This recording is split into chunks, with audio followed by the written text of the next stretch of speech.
Boom. All right. Um, Good evening. This is episode 38 of the Phil podcast. God, what's it called again? The Musicast.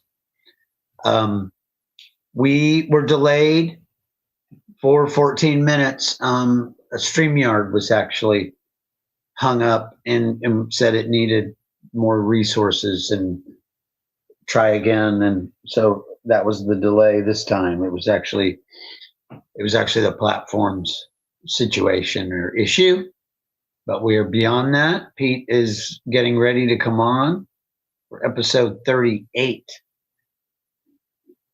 Got the new mic here. Check it out. This mic is pretty cool.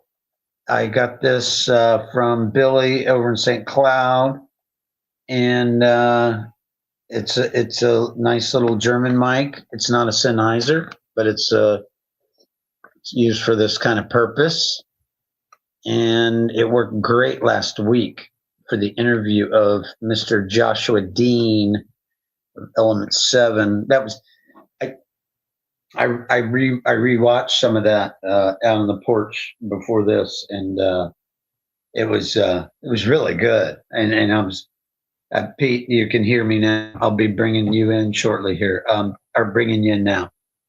But I was listening to some of the Joshua Dean interview from last week, and man, I got to a point where about 3/4 of the way through, I watched last week and I hadn't seen the rest of it.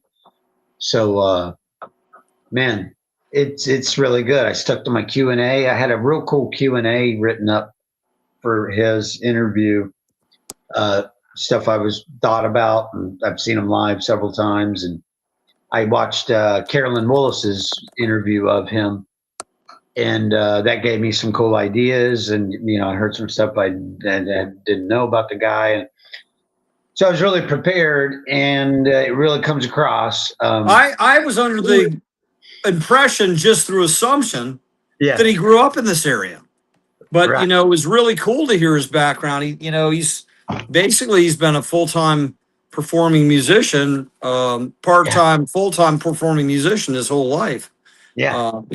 Which is, in a way is kind of nice. Because as good as he is, it's extra impressive when someone's that good and they've done it part-time. They've had career as a mechanical engineer at the Space Center, for example.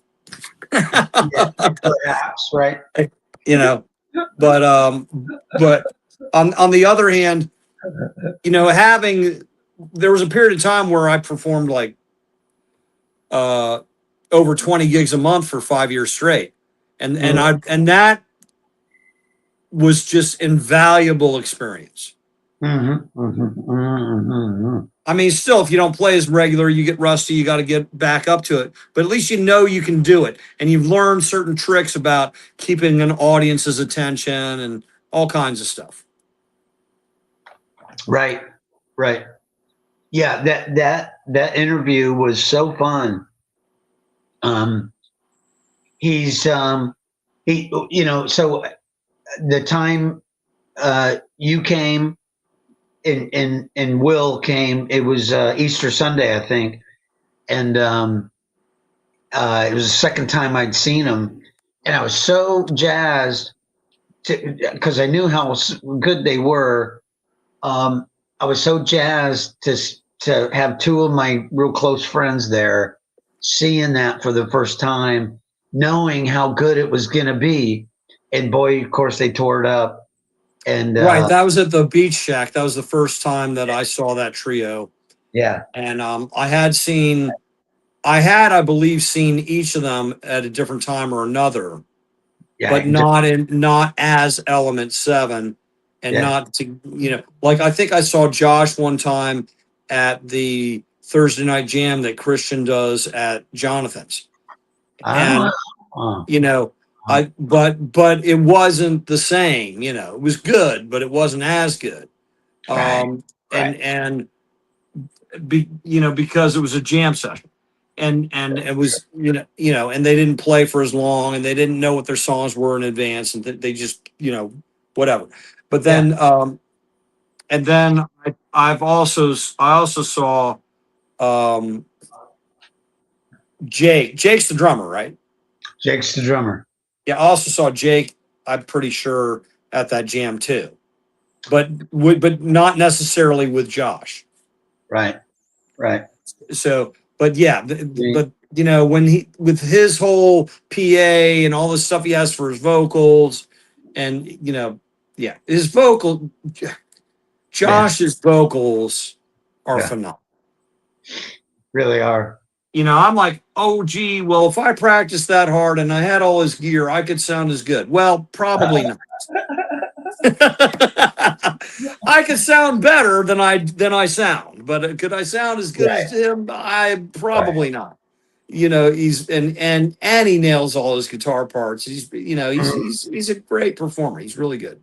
And the other two guys just bring it over the top in my so. But then the next time I've only seen Elements 7 twice, and I'm monopolizing the conversation. The other time was Malabar Mo's, different bass player. For me, it was good. It wasn't as dynamic for me. It wasn't even. It was.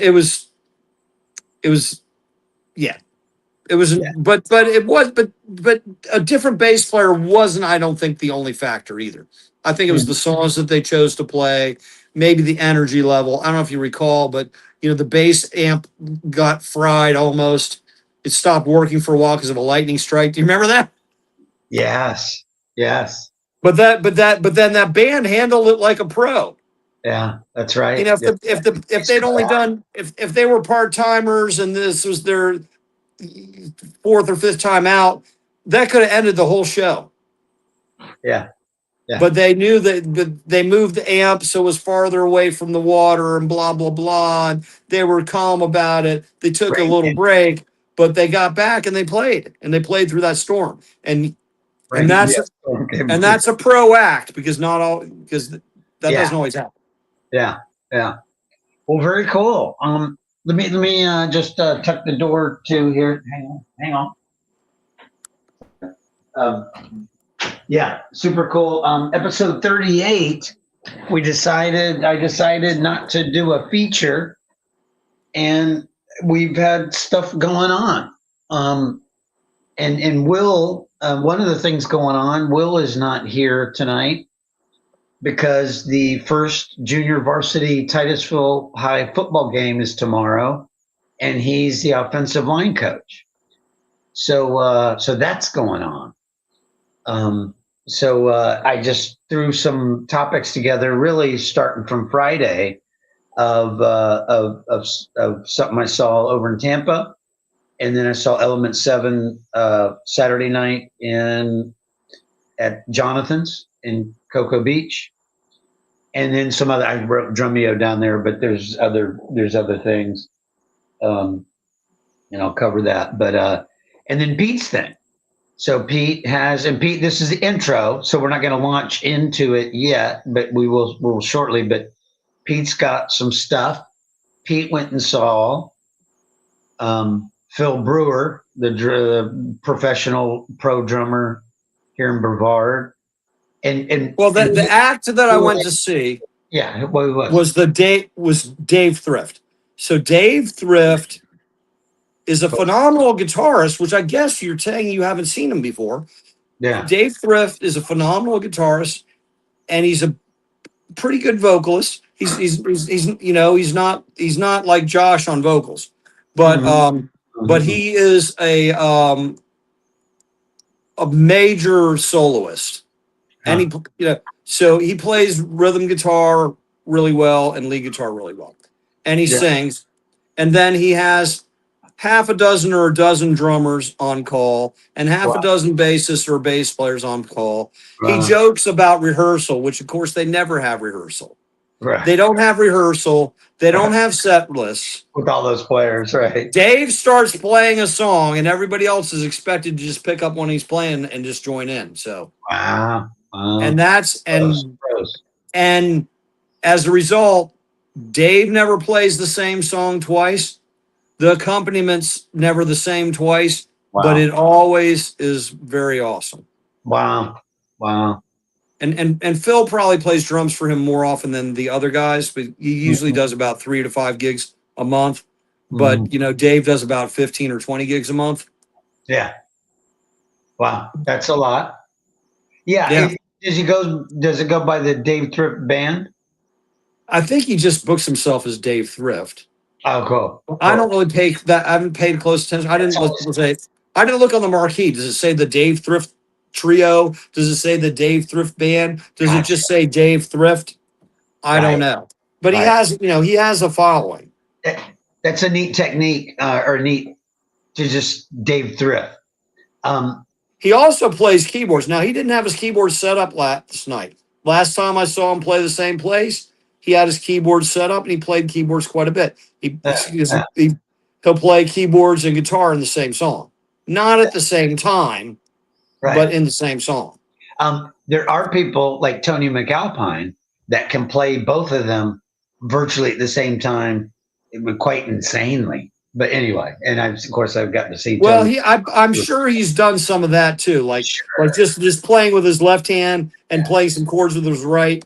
Right. I don't recall whether I've seen him do that or not, but knowing Dave, I'm sure he's done it sometimes. Hey, so Dave Thrift, Dave Curry was it was I think it was usually the Dave Curry Band, but I think almost always, but Dave would book himself as the Dave Curry Band. But yeah, he's another guy who just had a rotating cast of drummers and Dave Curry bassists. He would try to use the same people as much as he could, but we would just say going to see Dave Curry. That was it. We're going to see Dave Curry. Right. Yeah. Same thing. Yeah. Yeah. Does it say Dave? Does it say Dave Thrift Band or Dave on the? I don't know. Right. But yeah. Combo, so yeah. Combo. I mean, Philip Brewer would be the first one to tell you that it's not the Phil Brewer Band. Right. That was the only name I could associate. But even when Faster Than Light was playing 10 to 20 gigs a month, which we were for a while, and Phil was at almost every one of them, I knew he enjoyed playing with Dave Thrift even more because it's spontaneous and it's creative. Yeah. There is something to be said. Musicians feed off that. Now, at the pro level, pro and big stage and Earth Day Birthday and Rockville and even things smaller than that, it's they know what they're going to do, and there's not a lot of improvisation going on. But musicians love that. It's one of the things they love the most is get up there and do what you just described. Yeah. Was it you and I who were talking about the Elvis Presley Band in the last week, or was that somebody else? We may have mentioned them, but it would have been weeks ago. No, I think it was somebody else. And I can't remember who it was, but both this person and I had some conversations with guys who played in the Elvis Presley Band, and what this person was saying, whether it was you or not, what this person was saying was that Elvis. It was an interview with Elvis. Somebody's telling me about an interview with Elvis. That's what it was. And Elvis was saying that he'd do these karate things and he'd pretend like he was directing the band. Was that you? No. Was that you? He pretended like he's directing the band and everything. But what he said in this, it's this movie, a movie that was in the theater like a year ago or something. Yeah. I didn't hear about it. Anyway, he's saying that Elvis said, the reason I could do all that is the guys played this was when he was doing like 3 Vegas shows a day. The guys did the exact same show every time. They played the music the exact same way. Yeah. So it was 100% the same every time. But his karate moves weren't necessarily. But he knew he could throw them in there, and it wasn't going to throw the band off because they weren't really following him. Right. And he knew how he could ad lib because he knew they weren't going to go off on a tangent. And of course, they were reading charts, Yeah. But anyway, and so back to the intro.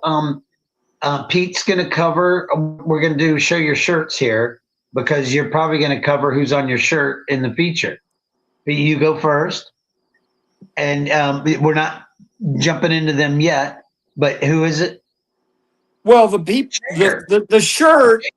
The shirt that I'm wearing because this is the shirt I chose to wear this morning, and actually had nothing to do with the podcast. But when I'm getting ready for the podcast, should I change it? Well, no, because this is a concert you and I went together to. Michael Schenker. This was killer shirt. The Michael Schenker group. Yeah. But the tour was the UFO tribute tour. Yeah, it was.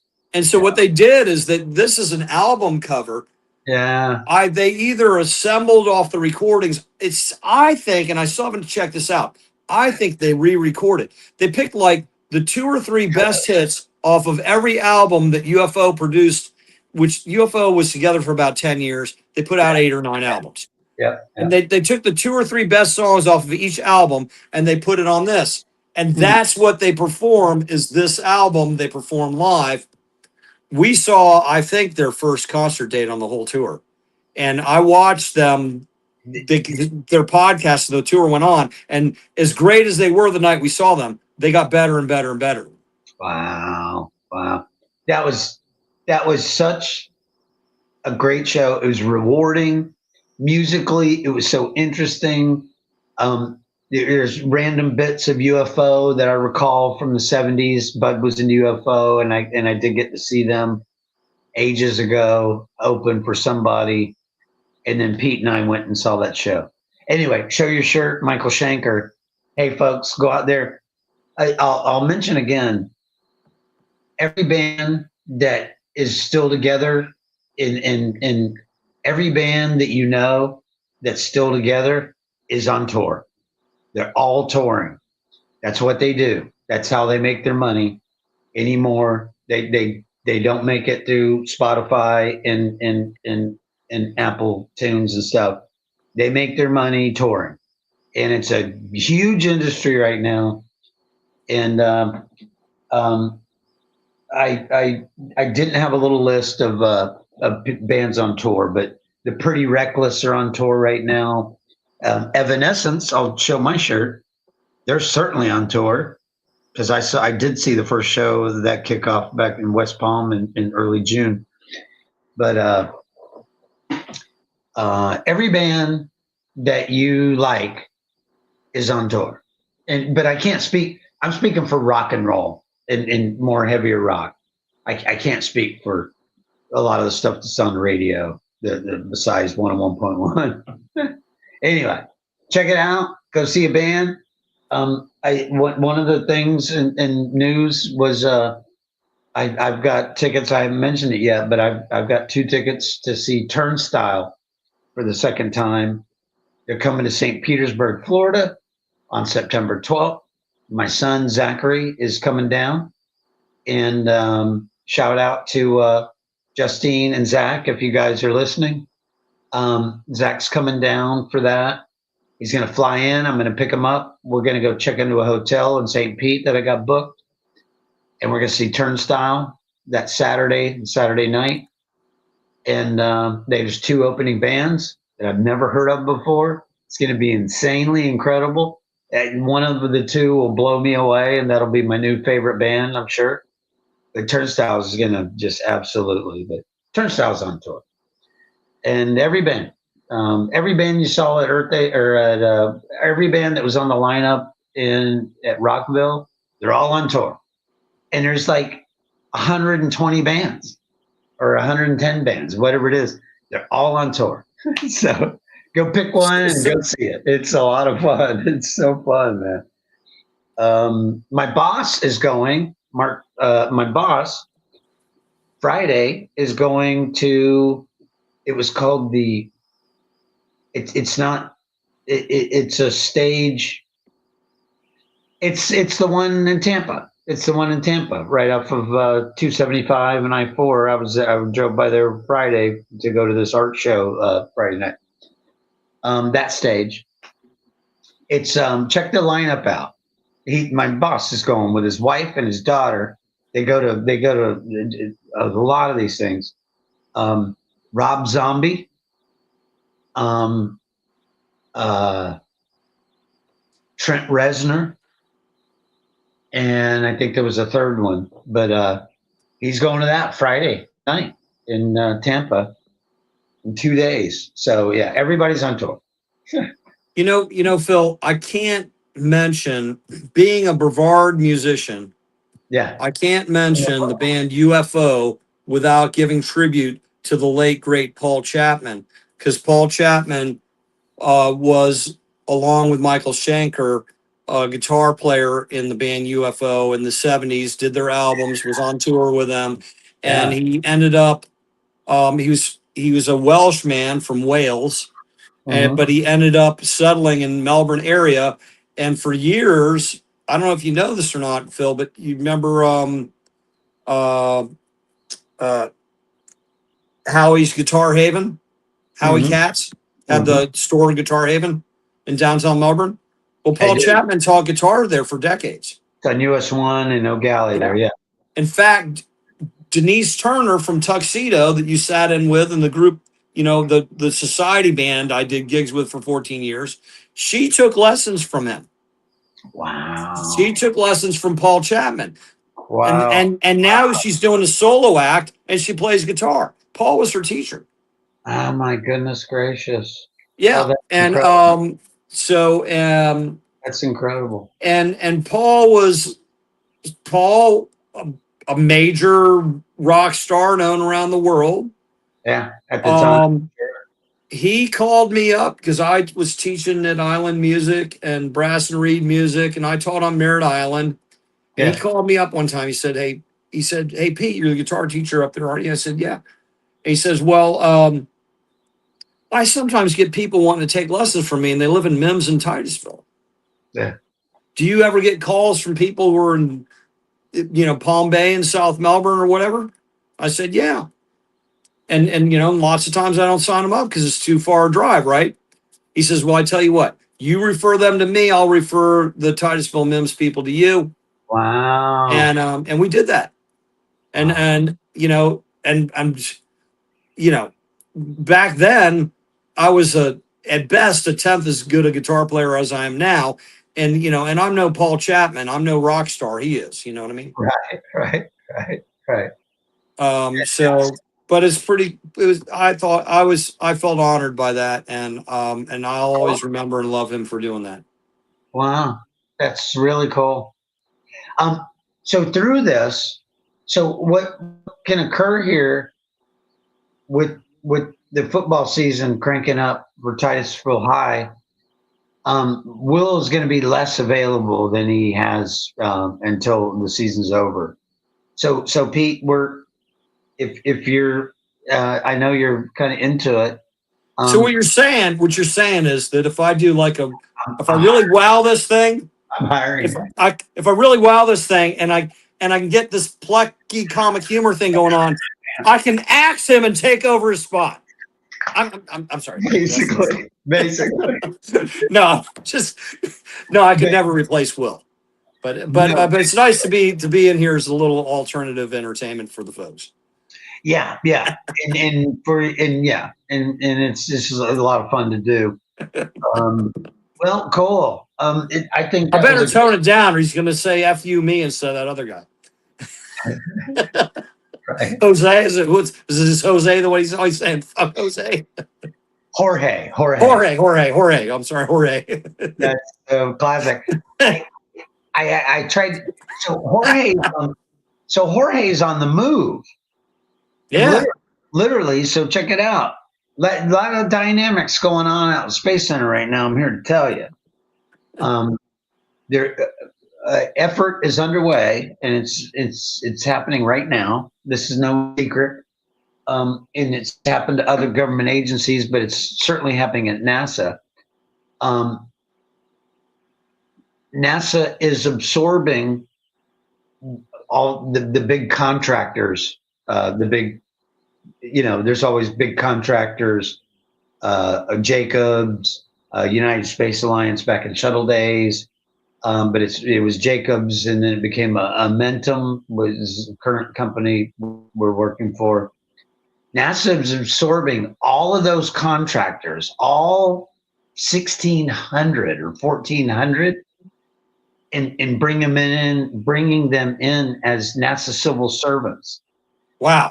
As NASA guys. I'm one of 1,400, waiting for my email, and we'll see how that goes. Well, you know what's interesting, because I did work out there for 8 years myself. You did. And most of the people out there do not have the perspective I have, because my bachelor's and master's degrees are in public administration, which is government management. And I started working out there. I'm like, oh my gosh, there is so much duplication and so much oversight. It's like, it would be more efficient if they didn't have contractors and subcontractors and contract administrators and subcontract administrators. If the government just did all this stuff, maybe it could actually do it more efficiently, effectively, and cheaper if they were all just NASA employees and we didn't have all these companies. Besides, then you'd have we have the contract for 10 years. They develop all these systems and stuff. And then it's like, this is proprietary information. And the contract, we're not passing it on to the next guy. So then the next contractor has to build all these systems all over again from start. The first couple of years, things aren't working right. What? It just seemed like a boondoggle to me. So, now there's all kinds of debate, and you can say, well, it's cheaper because they don't pay as much money, they don't have as good of benefits, they're not locked in, so they're more motivated, blah blah blah blah blah. I don't know, but it's interesting. I never thought I would see what you're talking about, but when I worked out there, I kind of thought that's what they should do. Wow, at least to some degree. Well, they've seen the light, and they're trying it right now. And Johnson Space Center's already gone through it. They were the first that I'm familiar with. There's 10 NASA centers. Well, I got friends out of Johnson, but now KSC, we're undergoing it. Phase 1's done. Phase 2 is under works right now, and that's going to be the. Well, the problem is, though, they'll probably do this for X number of years. Contractor. And then someone else will get elected to office and decide to bring it the other way. So, I'm a big fan of our form of government. I'm a big fan of the Constitution and abiding by it. But gosh, when you flip, well, let's do it this way. 4 years later, let's do it this way. 4 years later, let's do it this way. You're going back and forth all the time. I don't know if we'll ever get this long-term strategy that would make more sense and would be more cost effective. In that sense, it's amazing that the space program has been as successful it has been since Apollo. Because Apollo, you had the one purpose, one mission, tons of contractors, and $40 billion later in 1960 dollars, we went to the moon. But it's been quite successful through the whole shuttle time frame, and contracts were changing over time. Always, and I say always. But it certainly has changed with, Artemis started out as Constellation.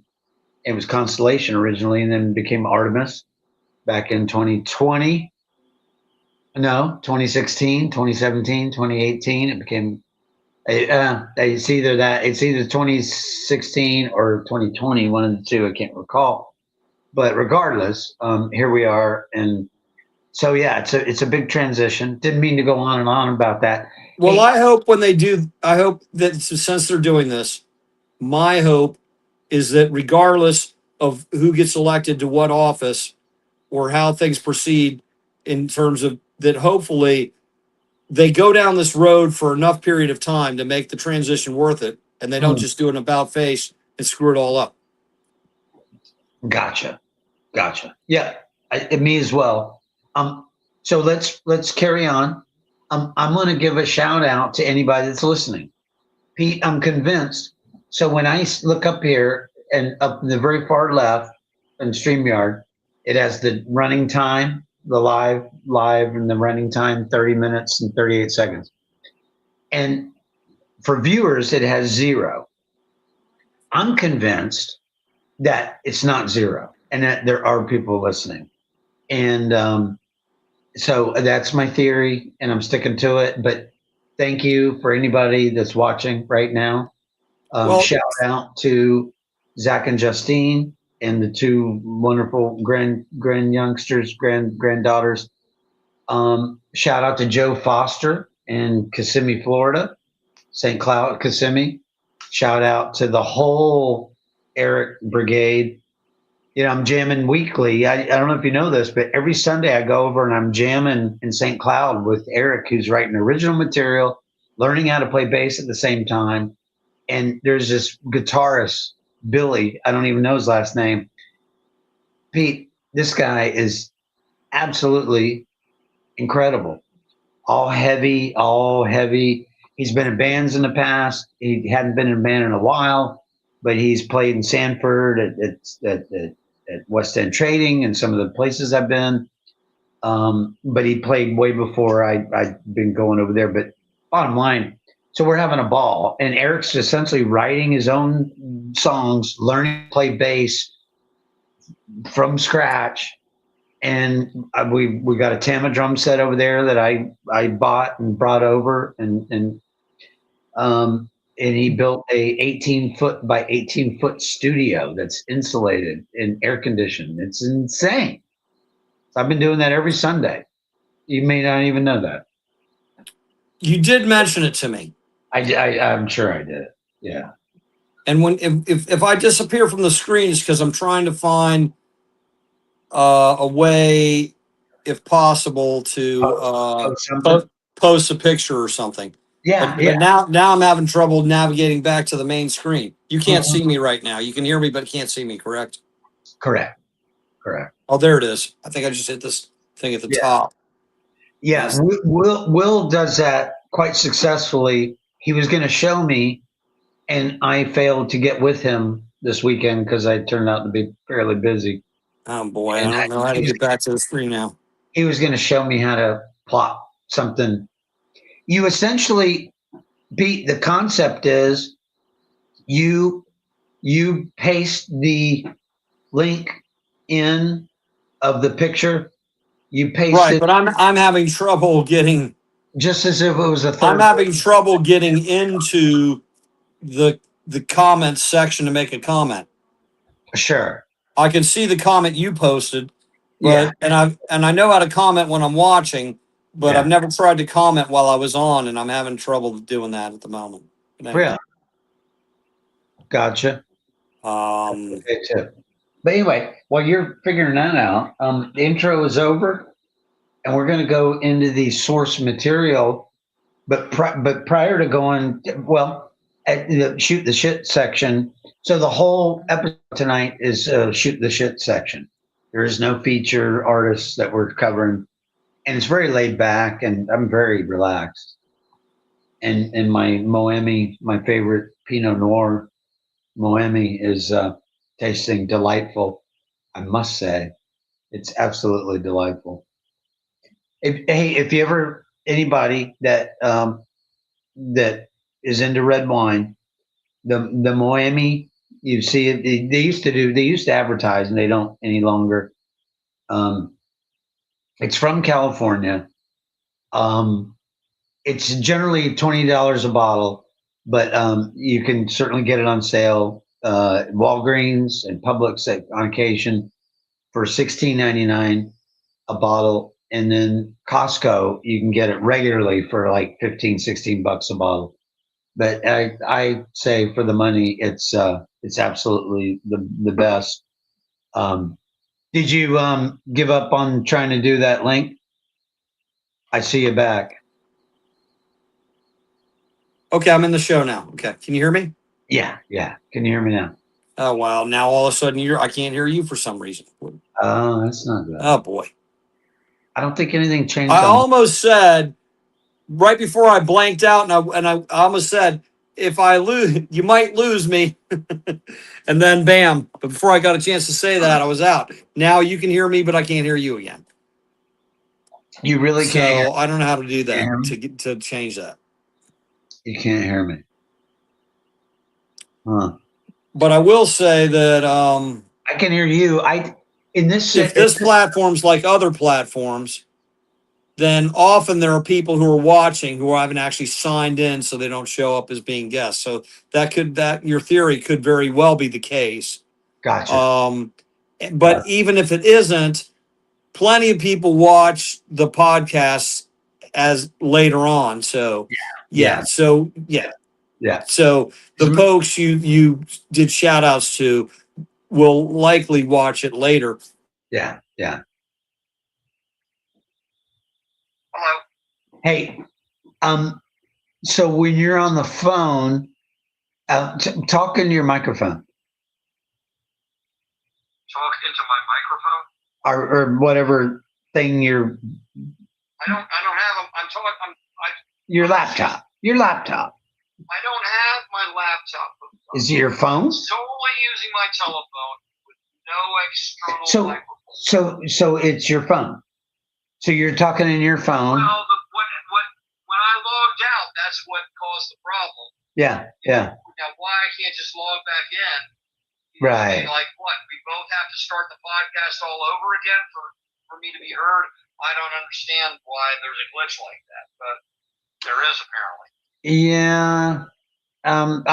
I'm not sure about that. Bottom line is, in this mode, here's what I think. The reason I called you. Here's what I think. I think that when you're on and I can hear you, that broadcast wise, everybody can hear us both. Yes, everybody can hear us both. That is true. That's what happened last time. That was the most important thing because it happened to me. I can't hear you, so I don't know what you're saying. Well, I wanted to be on the phone and but you can't because you're on your phone. I understand now. I don't know. Let me see. I'm going to stay. Let me see if I can bring up the podcast. Yeah. Oh, shoot. Dang. Gotcha. Sorry, folks. Technical issues here. Boy, it's allow.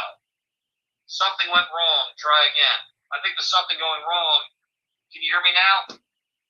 I can hear you on the phone, but you're not on the. I think there's something going wrong that was showing me is. All right. I'm signing. Yeah. Can you hear me both ways now? Let me check. Okay. I can hear you. I'm just adding you. What'll happen if I hang up my phone now? So let's do this. Well, now we can't see you, but hearing you is more important, and I've had to do this. Wow, Pete. Anyway.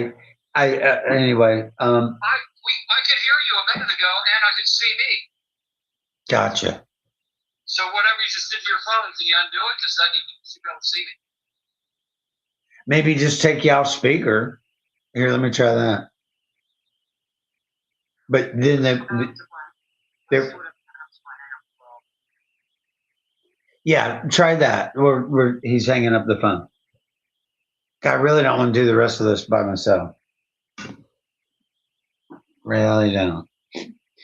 I basically have to have somebody on. I can't. All right. So your screen's blank and I can't hear you. Peter Guitar Martin. It's a little better now. There it is, trying to come on. Not sure.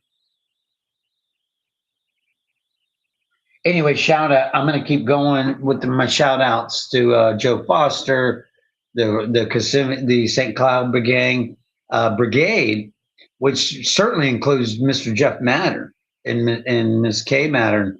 Man, Pete, I'm going to go ahead and launch into the first topic, which was the Banksy art exhibit. So I had bought tickets back in July. So there's an artist named Banksy, and Banksy is an amazing. He was a street artist that came from Bristol, England, in the '90s, and in his art proliferated, his his art grew in southern England. Certainly, he got to London. Not didn't take forever or very long to get to London, where his popularity in the art world grew. These are street artists that previously are graffiti artists, but he decided you could do stencils on brick walls and on walls of buildings or structures that in one description there was a movie that was put out in the early 2000s, I think, and covers some of this, and then there's other documentaries on him. And basically, here we go. I can see you now, brother. Can you hear me? Yeah. And we're back. Okay. Sorry about that. I'll stop fidgeting and hopefully won't have a repeat of that.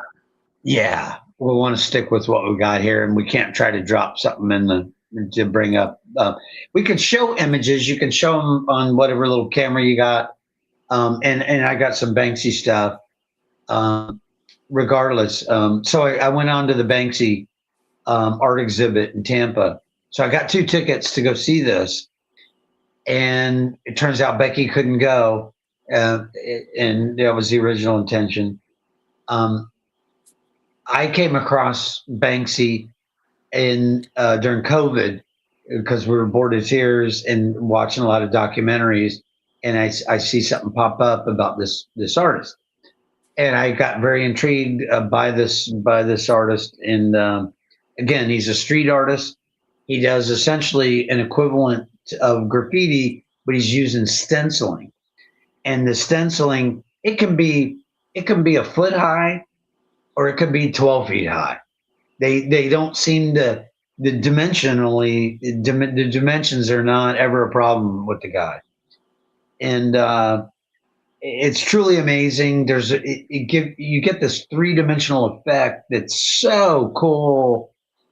And but so after seeing the exhibit, I realized the stuff that like for example, I'll show you one right now on my screen over here to the right. I have a backdrop, a screen backdrop of one of Banksy's things. And before I can go on, hit like and subscribe. It's always important. This thing hangs up every time, and I say it about 25% of the time. The thing's hanging up, and I never say it. But that in what Will and I call housekeeping. But anyway, here's a Banksy. This is a Banksy. I don't know how much cord I got. Yeah, I got a lot of cord. Okay, cool. So this is my screen off to my right, and that's a Banksy. So he did this on. That's a concrete wall. The ground there is pavement, and that's a concrete wall somewhere in England. And you see and he always has a message. Follow your dreams, canceled. So there's Banksy at work right there. And I look at this stuff. So that's there every time for that piece has been on that screen for a year or two. And I just love the guy. And so the art exhibit consisted of, it's a private collector that owns $30 million worth of his artwork. It's 160 pieces, they said. And it was at the Straz Center in Tampa. And they set up this, it is super cool. Just you can picture And matter of fact, and by the way, this exhibit's going on till almost the end of September. So if you ever want to, if you want to go see it, I think our tickets were $28 each. I took Jeff Mattern from K-Town, my dear friend Jeff Mattern, one of the Kissimmee K-Town guys. We had quite the adventure driving there. Took some back roads and saw some towns we'd never seen before. It was quite the adventure. And anyway, it was Friday night, but this thing goes on. So if you want to see this thing, it's absolutely incredible. I meant to bring that calendar in here. I may get Pete. Can you hear me? I got you. Pete's still having dropouts. Anyway, it was absolutely fascinating. I just going into the place and the way, picture like some super cool art exhibit where the lights are down low. There's a little bit of lighting enough to walk your way through these mazes. And all the walls are black. That accentuates the artwork. There's music going on. There's speakers. This exhibit took quite a bit to construct, and it was just such a neat experience. And I teared up the second I walked in, and it was all I could do to hold it together. One of the coolest things was, in addition to the artwork you're seeing, they would have these pretty sizable, I would call them placards. They were like 2 foot by 3 foot canvases with these sayings of all of these quotes of Banksy, and just reading those right from the start, and it was absolutely incredible. Jeff just was floored. He had never seen anything like that. I had never seen anything like that. And Jeff he just soaked it up like a sponge. But in addition to the stenciling, and typically, so they're obviously not pulling out brick walls and displaying the artwork he's done on walls. He'll take those same pieces and he'll redo them on canvas, so that they can be displayed in galleries and shows.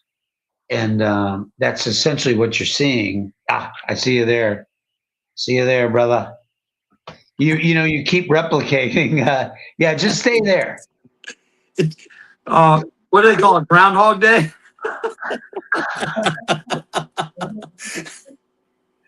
Perfect. Don't change a thing. I would suggest don't. Yeah, perfect. Copy that. I won't touch my screen. Okay. Yeah, probably not. Anyway, I don't know if you got to hear that, but I was describing the whole Banksy experience. It was just incredible. Jeff thought it was insane. It was incredible. I saw the pictures. They looked very interesting. Yes. Yeah. I did tape. So with like I said, he did it. I mean, I couldn't quite. I looked at each picture for maybe 20 seconds. Yeah. I couldn't quite figure out what he was trying to convey in a lot of them, to be quite honest. But, Gotcha. I'm sure that there was some kind of sophisticated message there somewhere. I can fill in the blanks a little bit, but let me play. I did record this. So this was from the movie that came out in the early 2000s, and it's called Exit Through the Gift Shop is the name of the movie. Mm-hmm. Basically, this French dude decided to embark on doing a documentary on street artists, and he quickly came upon Banksy, and Banksy actually let him was part of the project as far as being interviewed, and but the movie itself kind of seems to go a little sideways, but bottom line is I'm not sure if the movie was really sanctioned or was the creation of Banksy himself. It might have been this French guy that actually, but it's weird, and I got through it just through Sunday and Monday. But here's the trailer for it.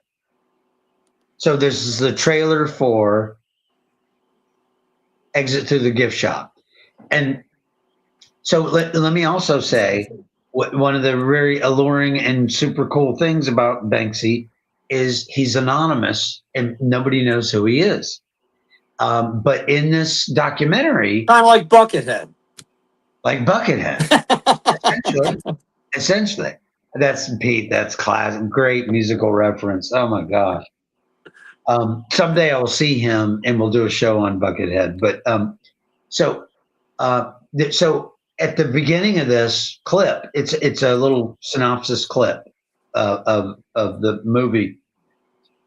You hear a guy talking that's got a hood over his head, and he's sitting and he's talking, and his voice is also altered, again, to hide his identity. And it appears to be successful to this day. There's some theories about who it is, and I've watched a couple of those reels, and I just give up and go. My name is Banksy. Banksy is Banksy, and Banksy will always be Banksy. This is Banksy. This isn't my real voice. This incredible, talented artist from Bristol, England. Anyway, so the guy you see talking in the altered voice is Banksy himself, and that's as much as you're ever going to see of the guy. I sometimes go as Deep Throat. He was in the deep throat of the art world. And you know what? If he heard that, he would fucking flip out and love it. Did you meet him? No, gosh, no. But he would love it. Right. Cool. I can tell you who has met him. For example, to put this in perspective, right. I can tell you who has met him and likely knows who he is, and they said they were friends. Brad Pitt. So Brad Pitt is Brad Pitt is an art collector. Banksy did a Mona Lisa piece. So Brad Pitt knows who he actually is. He would almost have to, and I would bet they have hung out before.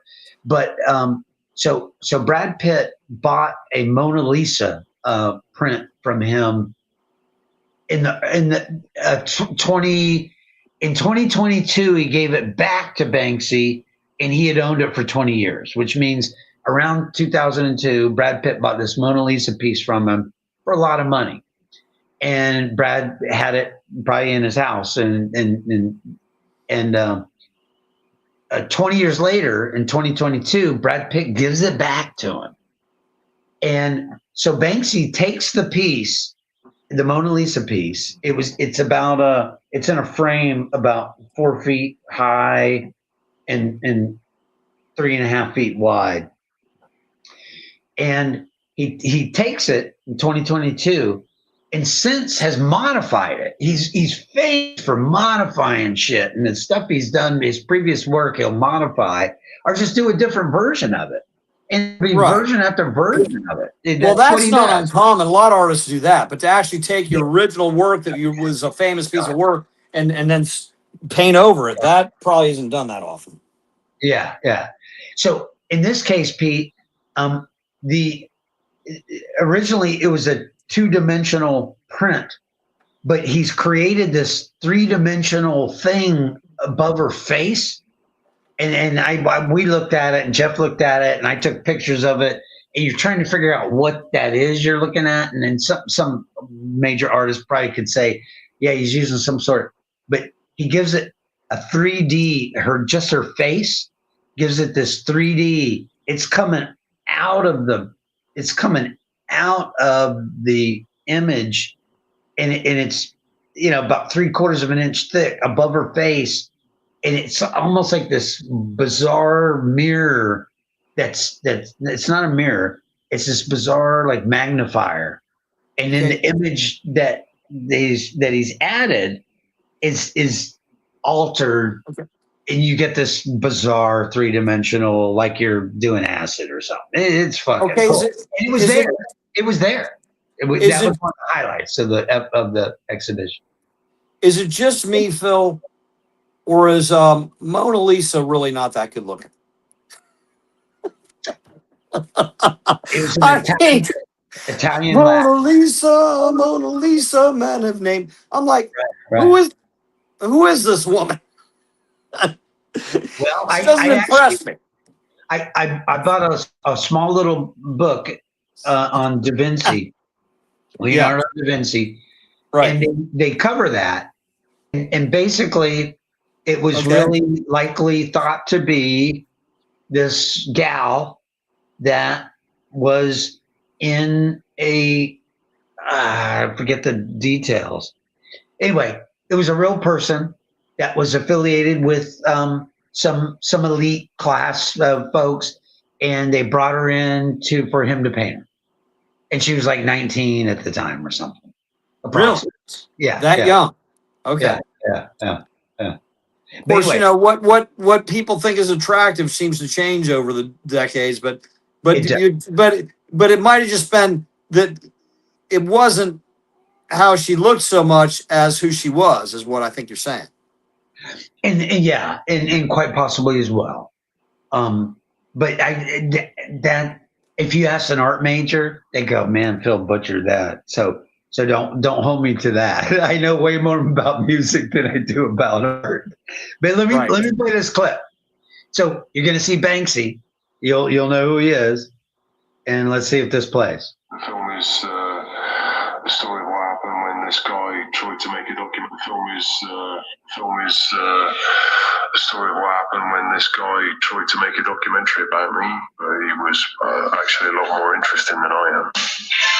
Exit Through the Gift Shop, 2010.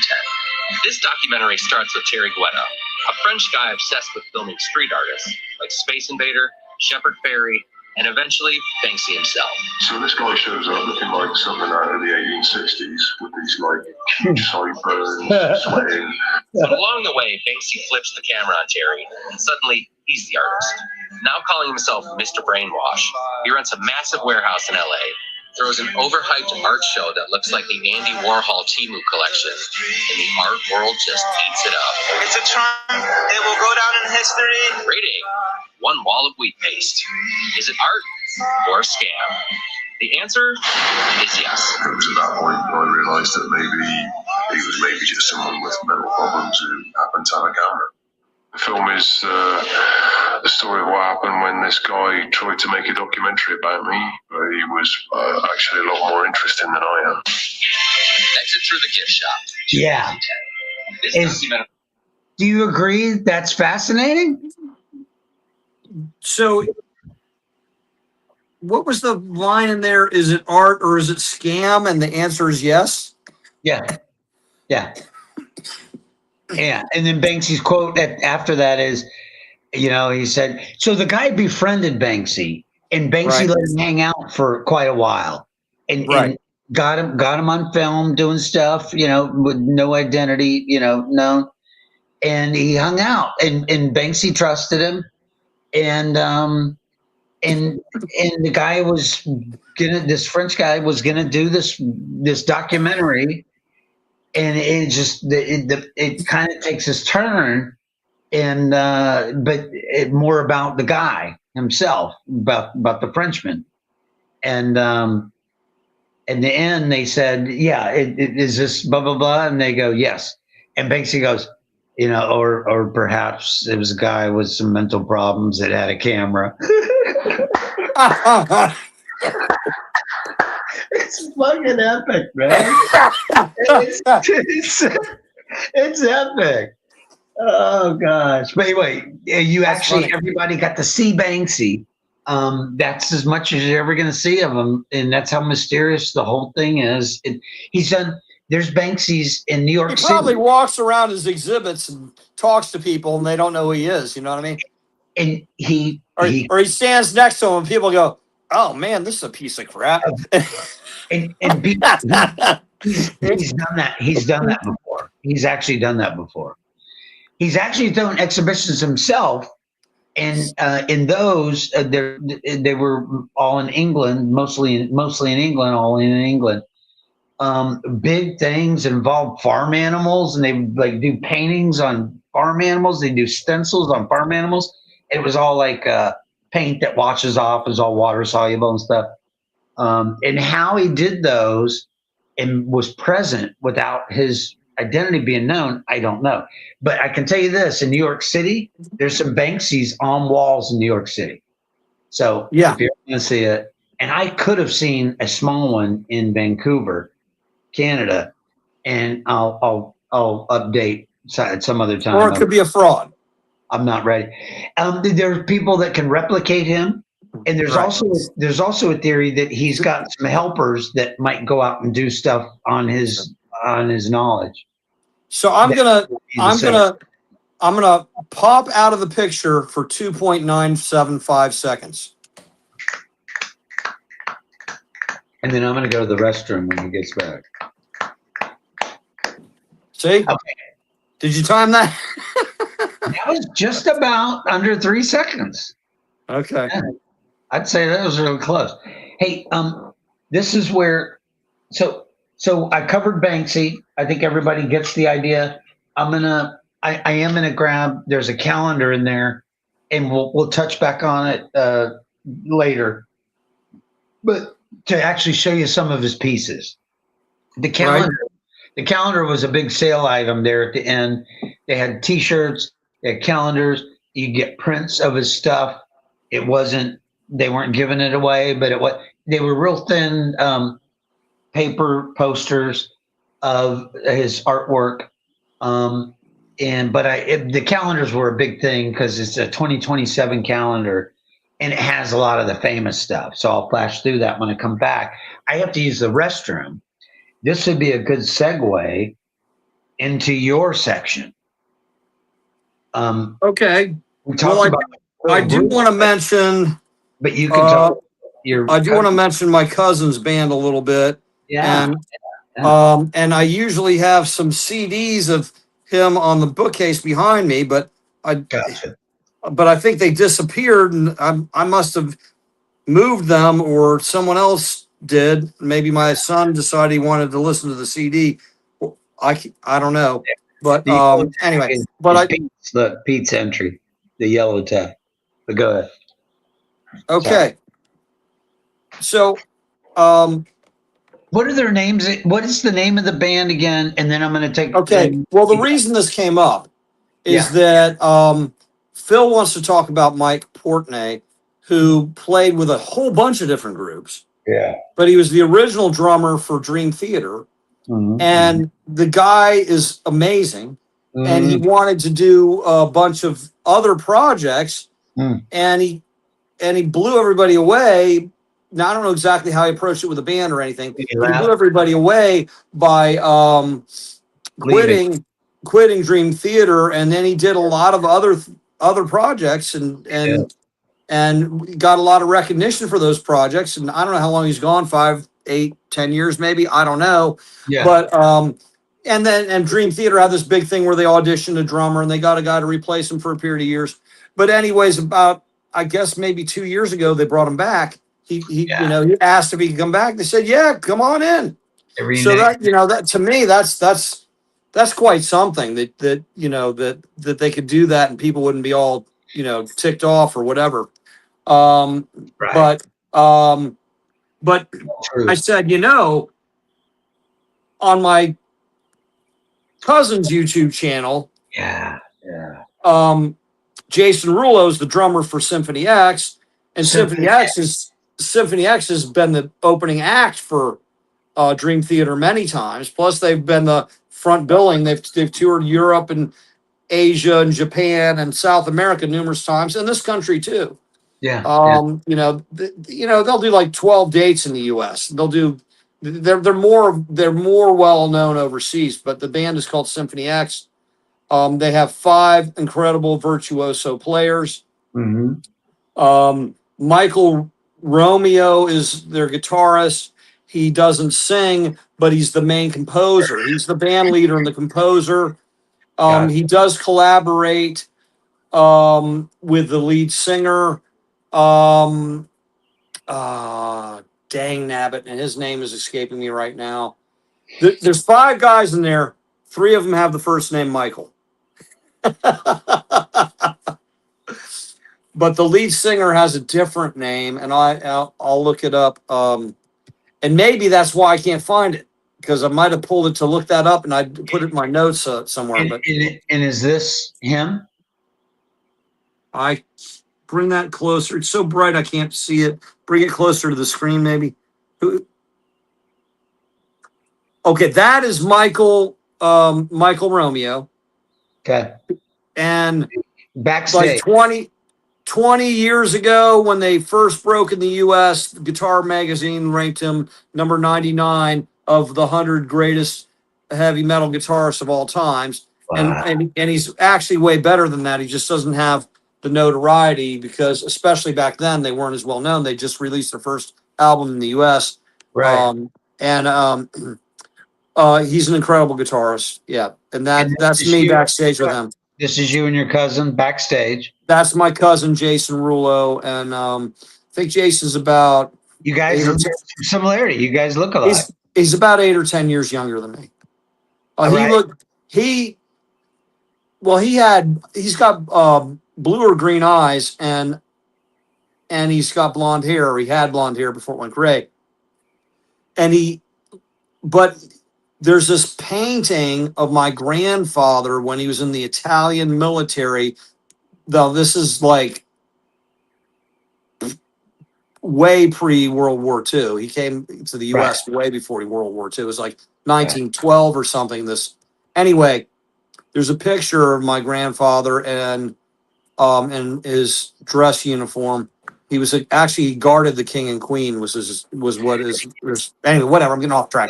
But anyway, Jason looks exactly like my grandfather looked like in that picture. Wow. When Jason was in his 20s, he looked exactly like my mom's father.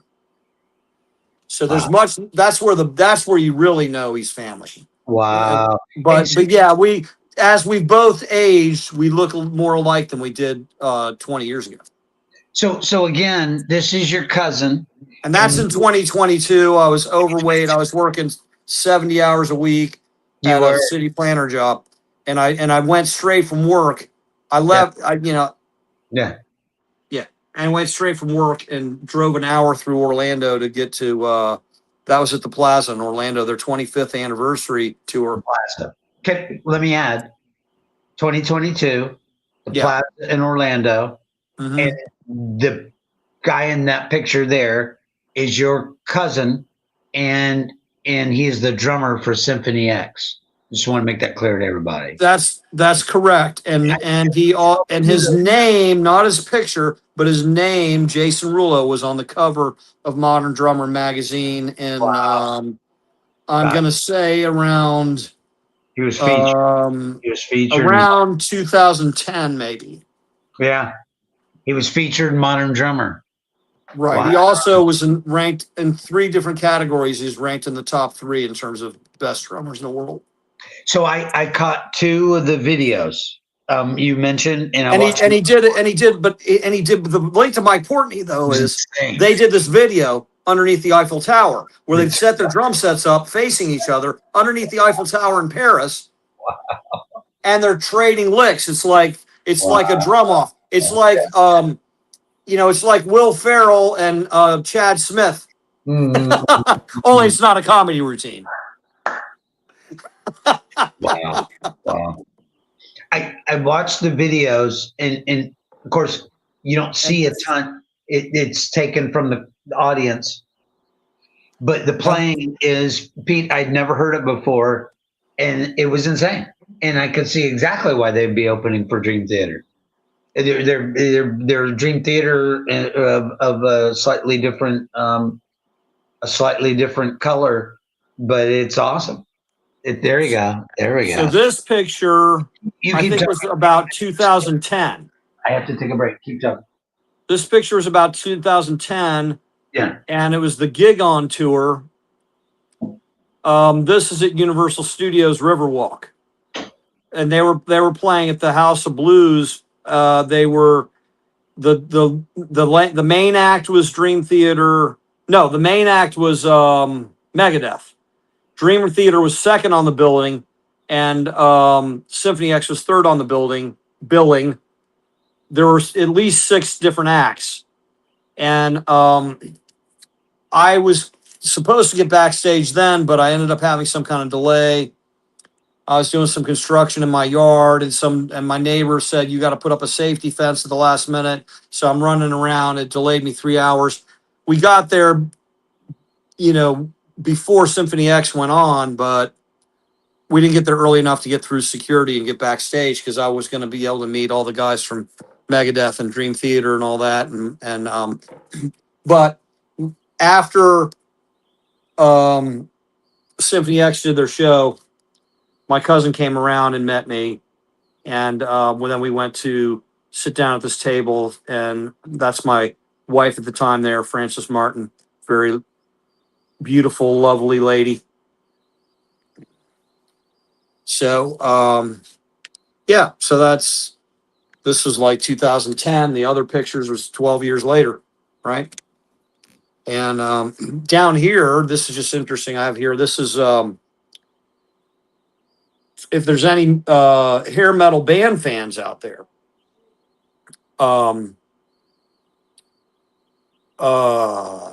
now there's a band called Steelheart. Steelheart had a hit album that came out in 1990, which is virtually, if not literally, the last year of the hair metal band era. But they came in at the end, and they're on. Steelheart made the VH1's top 40 hair metal bands of all time. I think they're ranked 37 or something like that. Then there's a movie called Rockstar, which is about this singer who auditions for a band that lost their lead singer. That's basically this. It's kind of modified, but it's based on the Steelheart story. And the band in that movie is called Steel Dragon. The actual vocalist in that movie his last name's Metachevek. He's the lead singer for Steelheart, has an incredibly high voice. And he does the soundtrack for the movie Rockstar, and the guitar player in that soundtrack is Zakk Wylde of Ozzy fame. But the actual original guitar player for Steelheart, and he's on it, they put out 3 albums in the 90s and 1 other album many years later. And the album they put out years later was after this picture. So that's Chris Rizzola, the lead guitarist, and he was the instrumental director. So even though the words were written by the lead singer, the music was, to back up it, was written by Chris and the band, and Chris was the leader of the band. He would coordinate the band rehearsals and whatnot. So I got the opportunity to perform locally, doing a bunch of cover tunes 12 different times for an hour or 2 at a time with Chris. So that was quite an experience for me. That's me there. So this is this is like probably, well, this is probably somewhere near this. 15 years ago. Yeah, my son says that was 50 years ago.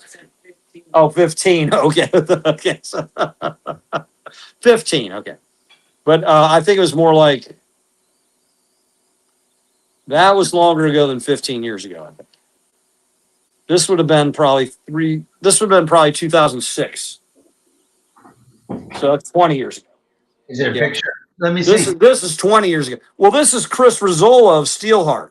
This is Okay. having the same picture frame.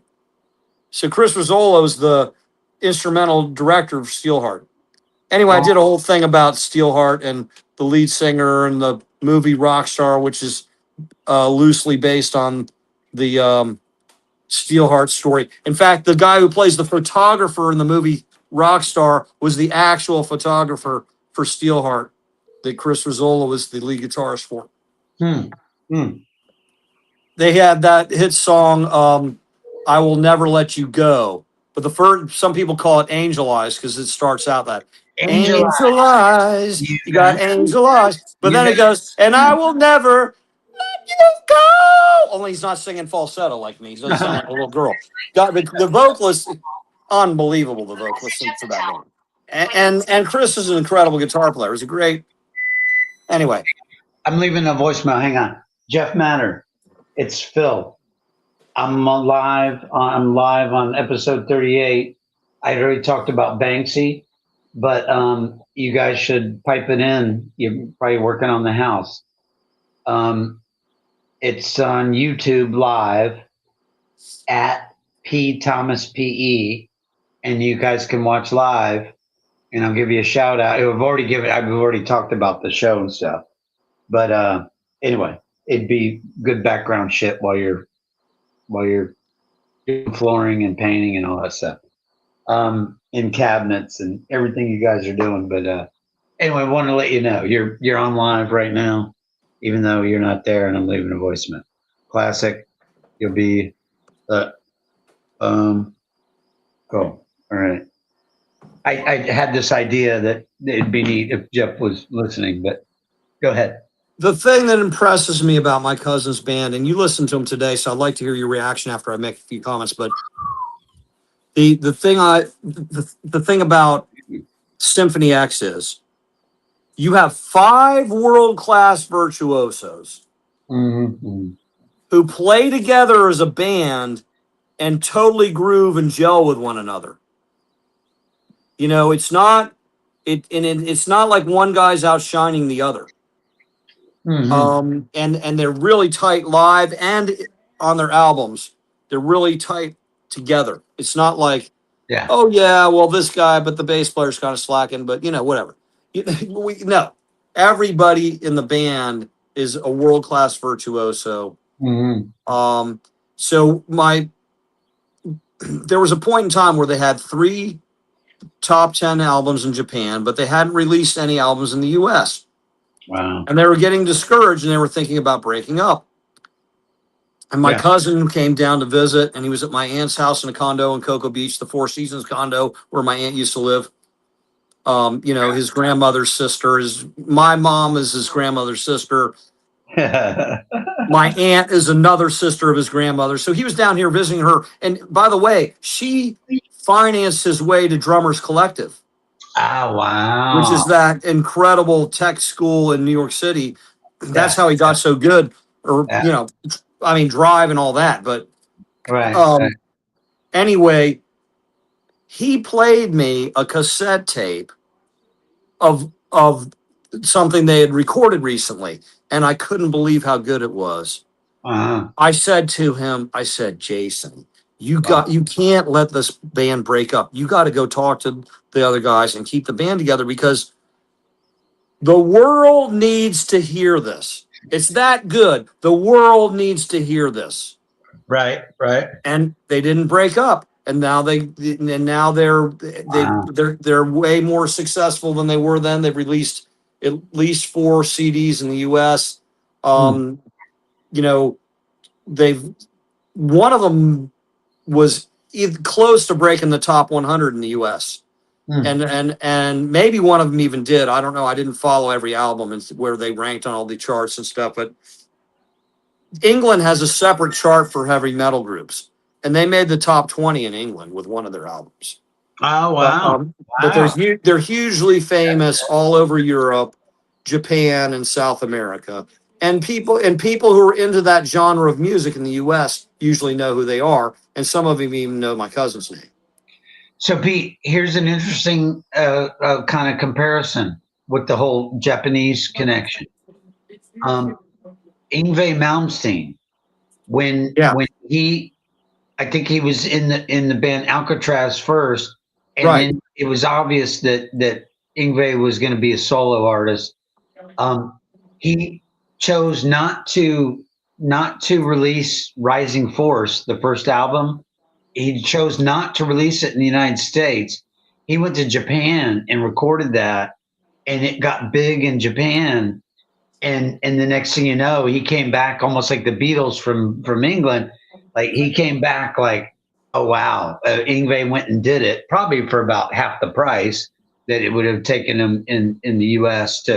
and convince these these knuckleheads at the top of these record food chains back in the day, like what an incredible piece of work for a young person. I mean, how old was he? Like 18 or 19 when he recorded that album? 19, 20 or something. Yeah. I mean, I know he wasn't any older than 22. He's somewhere between 17 and 22 when he recorded that album. Yes. Yeah. And I've never tried harder or practiced longer to do something than I have his trilogy suite.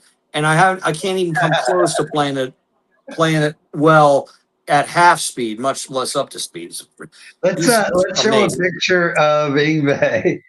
We won't play anything because I want to get the names of these other groups, though. Too. I mean, the names of the other members of this group. I don't know if you can look that up. I maybe can try and look it up. I don't want to get disconnected again. But I had them memorized, but I can't seem to think of the first and last name of all 5 members of Symphony X. But one of the things that I thought was really cool. We might be beating that to death. Well, I just want to say this one thing that's cool because it connects to our region. When I saw them in 2022, the lead singer talked to the audience, and he was saying it was kind of like being back home. And the reason why is, you know that theater in Orlando, I forget what it's called, but it's like they have the nights where they have the jousting and everything. Yeah. Right? Yeah. For 2 years, while he was in Symphony X, but they weren't, it was an in-between time. For 2 years, he had a lead role in that. Wow. That was his gig, man. Medieval times. He had he was one of the main cast members in Medieval Times for 2 or 3 years. Medieval Times is one of the coolest things ever. And he's from New York City. He's from New York City, but Wow. Because he looks like the handsome, right? He's a very attractive guy. He's an incredibly versatile vocalist. The long hair and the vocals, and you want that presence. It's like, because you have to listen to these songs all the way through, and then you'll see him morph between 4 or 5 vocal styles in the same song. Yeah. And Michael kind of does the same thing with his guitar playing. But anyway, enough of that. Yeah. You covered them well. I would say you did them justice big time. Next time. Well, I would love to have my cousin on as a guest on your show, but I don't know. He would be like, well, does he have 10,000 viewers? I don't know. You know what I mean? or I did actually text and call him last night and broach the subject with him, but I haven't got a return phone call yet. And you told me you did. You told me you did. He may go, hey, we could use some fans in Florida, and then East Coast and Florida and Orlando because they played Orlando. You'd be surprised, or he might just do it as a favor and a solid to his older cousin. So possibly, yeah. Okay. Yeah. Wow, that'd be neat. We would love to have him on, obviously, because he'll have way more stories than Joshua did from Element 7. He'll have way more stories. He's traveled the world playing. But anyway. Joshua's a pretty charismatic guy. We can get more out of my cousin if we ask really good questions. But yeah, if he comes on, we'll give it some thought. But cool. He could talk about his endorsements and the different drums he plays, and he can talk about doing this huge concert in South America with Kiss. And one of the photos I sent you had his band with Kiss, and it was Kiss and who's the band that does Trooper, that heavy metal band from England, the band that does Power Slave. I'm not sure. There are some bands that evade me. I haven't listened to it all. But anyway, okay, enough is enough. I think we did justice to that. Here's a shot of England. Iron Maiden was the band I was thinking of. Oh my God! Yeah. They played some concert in South America that had 100,000 people there or something. So South America folks, I'm here to tell you. You may know this. There's people out there that know this, of course. In Evanescence, they'll tell you. Joshua mentioned it on the interview that Pearl Jam was like giant down. But bottom line, South America, all the big band, all these heavy rock bands that travel. Then when they go to South America and Brazil and Sao Paulo and stuff, they say that is the most insane, coolest crowd. Hundreds. Even Queen said their South American concerts were the biggest and the best. Yes, yeah. 80,000 people, 100,000 people, giant soccer stadiums like beyond the biggest stadiums that we could imagine. They cram 100,000 people in there, and they go nuts over the U.S. music. They just nuts over the heavy rock bands. However, with all that said, here's a shot of Yngwie Malmsteen. So when Rising Force came out, Mike Mills, my dear friend from Tampa, shout out to Mike Mills, and we were roommates in college. Mike worked at East West Records and Tapes, and he would get promo albums. Mike had the biggest biggest album collection I've ever seen in my life. And it was in our apartment there in 83, 84, and 85. And so when Yngwie came out, I met Mike in 81. We didn't become roommates for a couple years after that. Mike's like, we started trading music stuff instantly, music interests. And he's like, you ever heard of Yngwie Malmsteen? I'm like, no. So he goes, come by the record store. I go by the record store, and in the record store is a stereo, and it wasn't a giant record store. It was awesome. East West Records and Tapes sold a lot of records to a lot of people back in the day. It was on South Orange Avenue in Orlando. But anyway, I go in. And he plays Rising Force. And of course, nobody's ever heard Yngwie Malmsteen up to this point. And I'm just like, Mike, oh my goodness gracious. Mike turned me on to so much music. Shout out to Mike Mills in Tampa. Oh my God. Yeah, Shelley O'Donnell's first. I became instant. And so I've seen Yngwie twice. Once was with Mike back in those college days, and the second time I took Brooke. Brooke's first show, besides Universal, was Yngwie. She was like 14 years old, and she wanted to see him. Yeah, it was killer. Some people might know of the Ozone Band, which is I think I've heard the name. Well, it's Shelley O'Donnell is her maiden name. But her last name is Songer. She married Dave Songer. You know Dave Songer, the bassist from In Flight. Yeah. Okay, so they live in Mims, but they play gigs around Florida as the Ozone Band. Really? And anyway, so wow. Shelley was the lead singer in my band in high school, and also another band I put together when I was in college. And but then she married this guy who was an incredible guitarist named Jose from Spain. Yeah, yeah. And so she married him, and she moved over there, and then years later she divorced him and moved back. But anyway, Jose was an incredible guitarist, and he's the one who introduced me to two guitar players. I'd never heard of either one of them before. Yeah, Yngwie's Rising Force. Yngwie. Yeah. And Joe Satriani's Surfing with the Aliens. The first time I heard those was at their apartment at Manor House Apartments. They had, the tall tower at Manor House. It's like they had an apartment up there. And I remember the Manor House, but I can't remember where it was. Manor House is on Courtney Parkway. Okay. It's called Courtney Palm Apartments now. Okay. It's at the southern entrance to Catalina Isles, Richland, Gotcha. just north of East Coast Christian Center. Manor House. Formerly a movie theater. I saw my first R-rated film when it was a regular movie theater, and then they had an adult theater there, and the door was cracked open, and and a friend said, "Look through here," and I peeked through this crack in the door, and I see John Holmes on the screen. I'm like, "Oh man, that's gross." I think I was like 13 or 14. It was just, oh no, thanks.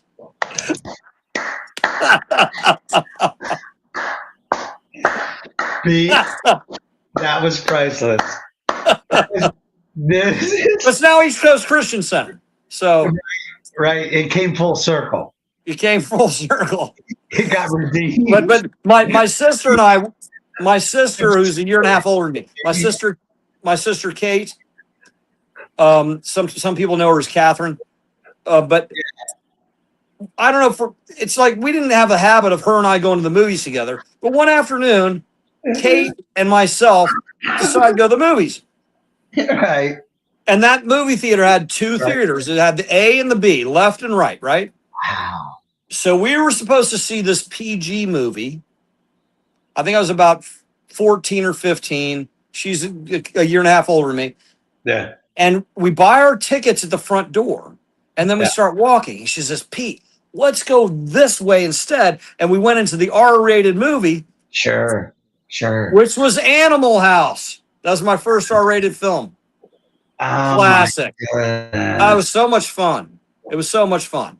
Because we did something we weren't supposed to. We got away with it.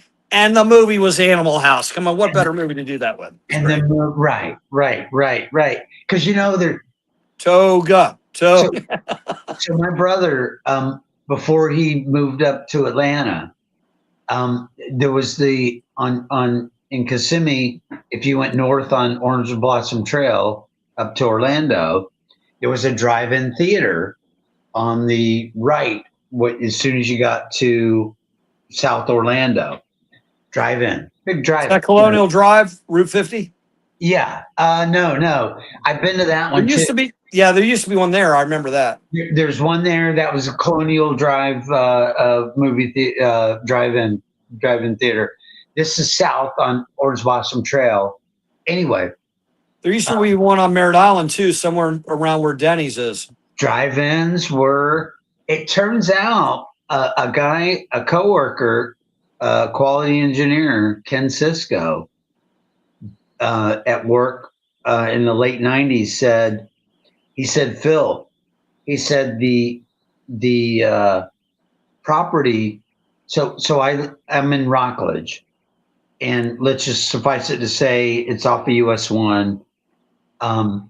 But he said there was a drive-in theater there, and then eventually drive-in theaters, a lot of them turn into X-rated drive-in theaters, which is really totally bizarre. Anyway, right, there was one like that near your house. And so Ken, yes, and so Ken recalled, like, they would ride their bicycles there, and then glimpse these X-rated flicks on drive-in theaters, which is like really interestingly strange. But regardless, Pete, we're getting away from my point. Okay. My point is, Bud took me to on Orange Blossom Trail Theater. I saw Animal House. He said, "Phil, you have to see this." And I was like 14, 15, maybe 14 or 15. He takes me, and it's just him and I at the drive-in theater watching Animal House. And I won't go on about any usage that was occurring, but man, it was so cool. Yeah, my brother showed me. Your sister showed you Animal House. My brother showed me. My older brother showed me Animal House. That is pretty cool. Yeah. And we're both underage at the time. Totally underage. Yeah. It didn't seem to matter as much back then. It wasn't, everybody wasn't so sensitive. It's like, oh, if they're 14, they can't see. Isn't it all kind of a melting pot? Well, that movie would almost be, or maybe even be PG-13 these days. Right. It would even be PG or even G if it wasn't for one or two nude shots. Right. Cool. Well, man, we've done this for an hour and 35 minutes. I've had a ball. Yeah, it was a cool discussion. We didn't talk that much about the bands we saw though. I should have talked about Dave Thrift. No, we covered. Did we discuss that? Yeah, up front. Okay. We covered. Up front we did. Yeah. In Phil Brewer. I wish we could play some of the clips of both Symphony X live and Dave Thrift live, but and I was hoping to get on to do a test, but our two schedules didn't coincide. It's like when I have free time, you're at work, and and then I had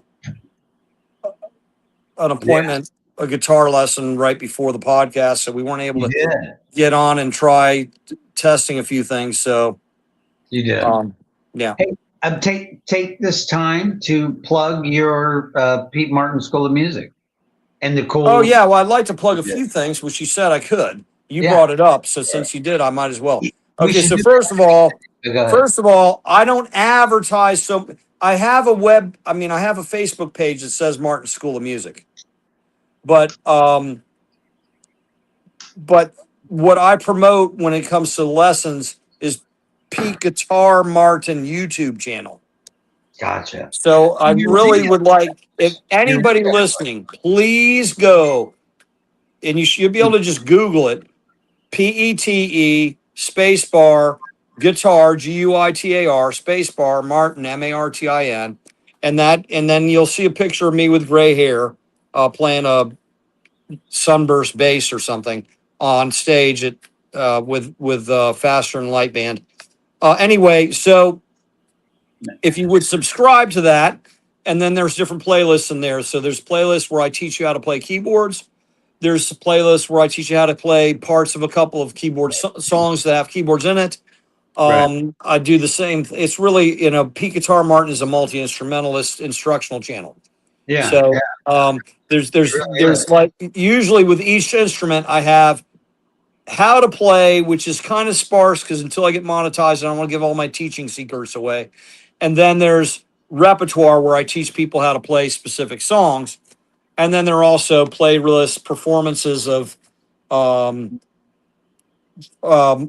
friends, bands, and stuff.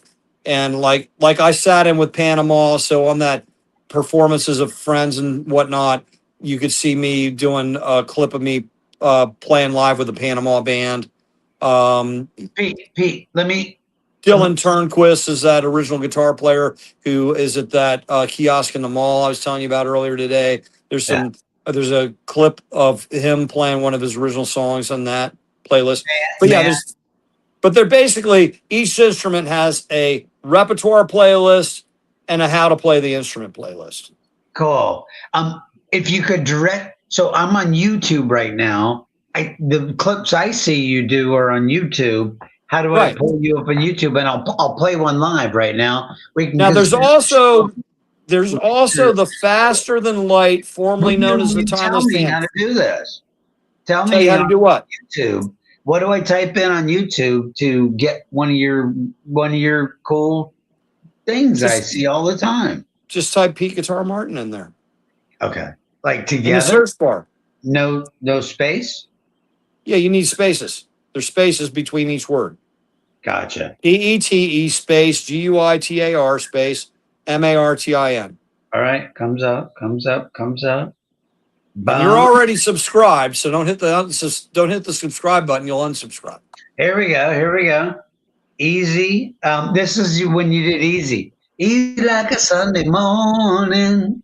right? You did Easy. Right. I've got a few shorts on that song, Easy, and I have a few regular videos on it. I don't want to lose the audience with Peg, even though, Pete, I thought that was the coolest thing ever. And I had seen the same thing I totally seen I Feel Fine, the guitar intro for the Beatles. Let's play that.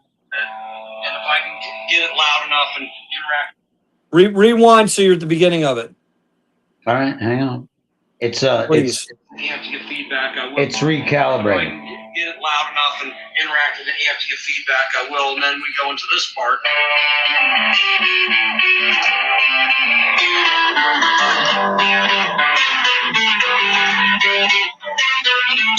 So that is the intro to the song.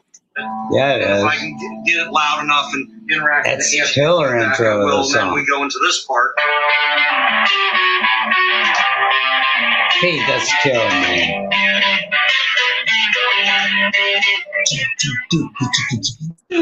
Boy, you're playing it really. You're playing. And if I can It's kind of fast. You're They don't playing make it us- really fast. I would go, Pete, slow down. I cannot play that fast. But that was killer. That was awesome. 2, 3, 4. You doing a Billy Idol? Apparently? Yes. That's the second time that the band ran through the song at band rehearsal. I'm The trying to first get time was actually better, but I didn't get it recorded. full screen. 2024, October. Pete jamming to Billy Idol. There's a bassist and a keyboard player who aren't in the picture, but they're playing. Yeah.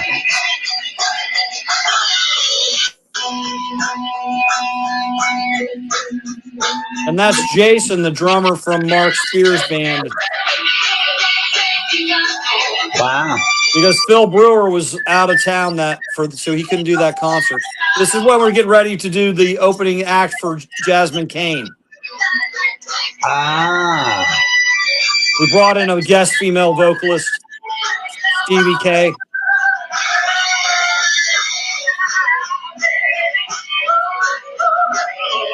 Dude, you're tearing it up.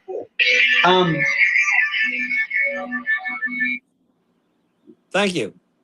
In 2024, you strangely in this video, so the show's over. We're just kind of hanging out. It's the after show. So anybody that would watch later. But you know, I am also doing, since you said I could do this, I'm doing I started in May 2 businesses. I'm in the health and wealth business. So I've been a customer of these 2 top ranked companies for 10 or 15 years each. Yeah. And so anybody who wants healthy products for the home and body, I'm a rep with a online shopping club that has amazing products, and they were ranked in 2026 by Forbes magazine as the second best value company of all companies of all kinds. SpaceX to Home Depot, this company that I'm a rep for and I've been a customer with for 10 or 15 years. They're the number 2 best value company in all of the United States according to Forbes magazine. They have incredible products for the home and the body. And there's some products I absolutely do not want to live without. They put all their money into research and development, so they don't spend money on advertising or brick and mortar stores. So that's why they need reps like me. So anybody's interested in improving their energy level and their vital statistics, this is a great company. And they have scientific studies proving that it greatly improves 25 main vital health statistics. And I personally have seen it totally help my blood pressure personally. But anyway, so and then the other thing is I'm a rep with Primerica Financial Services, which is That's what I'm familiar with. which is a full service Yeah. financial services company. It helps people protect their families. Now they have all kinds of things like prepaid legal, life insurance, mortgage refinancing. It helps free up money so that you can invest long term. And so that if you live longer than you planned, you have money to still live a nice life in retirement. And meanwhile be protected in your working years. So it's an incredible company. It's ranked the number one most trusted life insurance company and the number 3 most trusted investment company. So I'm really thrilled to be a licensed agent with them. So if you if you just want to learn more about money and see whether or not you're making the right choices with your money, we always do the right thing by the customer, even if it means that we don't sell you anything. So, you can set a free consultation with me and I guarantee you'll benefit from the knowledge, and you may even decide that you want to become a customer. So those are my plugs there, my shameless plugs. So that one, that's the legit financial services platform. Yeah, they're on the New York Stock Exchange. Gotcha. I think they had their initial public offering about 15 years ago, and their stock was $15. And the last couple months, it went over $200 a share. And what I was actually going to mention, they're also licensed by FINRA and all that, and they have a A+ rating with a Better Business Bureau. They're a totally legit company. Yeah. But you went and got your license for that. I recall. Well, I initially got my license. I bought a life insurance policy through a friend, and back in around somewhere between 2007 and 2010, I got my life insurance and annuities license, and I started working the business then. And I had some success, but I just was impatient, and but I've remained a customer because they have just incredible. They really protect you well with their life insurance. A lot of companies have, this disclaimer or this exclusion and that exclusion. And I'm not saying that they don't have any, but they have very few exclusions. Right. So in most companies don't do that. So they have an incredible value with their term life insurance. Yeah. They offer all kinds of products these days. You could even buy some whole life products if you really want them. But, generally buy term, invest the difference makes way better sense in 99% of the cases. Gotcha. Let's face it. Term, really, it's almost inherent in the definition. I took one financial class my freshman year in college. And somehow this is kind of ringing back. The show's over, folks, but we're just hanging out. Term is kind of like, you got a term. You got a life term. This is the concept. This is it's either 80 or 78 or 80 or the concept. The concept term on your fucking life. So term insurance seems to make sense. So, this is the thing. You can live forever. It's the law of decreasing responsibility. Right. So when you're younger, let's say I get an insurance policy in my 20s. I just got married, and then I have a couple kids. So, so I've got kids. I've got a mortgage. I got to save for my kids' college. I've got car payments. So when you pass away, that's not what I meant to say. If you have car insurance, what's your car insurance for? Say you have comprehensive, what's your car insurance for? Crashing. If you lose your car, the insurance gives you money to replace your car, right? Right. What about homeowners insurance? Yeah. Okay. So what is life insurance then? You pass away, you die. So what does the insurance replace? See, that's the thing. I have a. I'm going to tell you, it's income replacement. I'll tell you what, I don't want to tell you my answer. It's income replacement. That's what it is. It's income replacement. So look, if I'm married and I have 2 kids and I have a mortgage and I die in my 20s or 30s, right, they're going to need a lot more protection. totally different story. Yeah. Okay. And even if my wife works, it's like, oh, well, I have insurance through work. Well, if I get a terminal illness, chances are I'm going to lose my job. And probably when I lose my job, I'm going to lose that insurance too. So so am I really going to be covered if I die too early? Right. The insurance, the life insurance covers you if you die early. Yeah. If you die too early, it's to protect your family. You know, and it's like, oh, well, I got $300,000 with my job. Okay, well, great. So that's gonna pay off. You're gonna lose your job. That's gonna pay off one. If my wife sees a penny of that, it'll pay off the house. Okay. Well, then how is she gonna replace my income if she makes a third of what I make?